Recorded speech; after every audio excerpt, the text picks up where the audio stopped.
میں اپنی قوم سے اب مخاطب ہوں. دیکھیں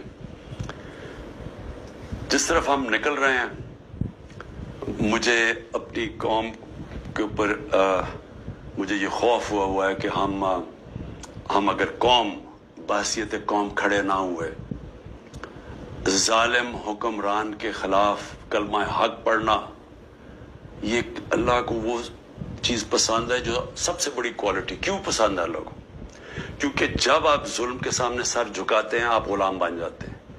جب آپ ظالم کے سامنے کھڑے ہوتے ہیں، ظلم کے سامنے اپنی آواز بلند کرتے ہیں، اس کو جہاد کہتے ہیں.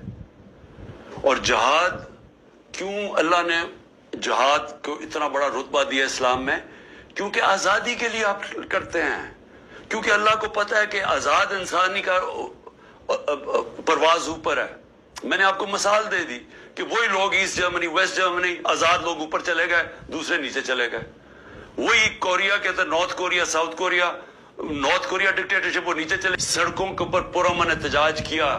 میں اس احتجاج میں شامل تھا 2003 میں، جب انہوں نے کہا کہ عراق کی جو جنگ ہے، جو برطانیہ شرکت کر رہا ہے، یہ ناانصافی ہے عراق کے لوگوں سے.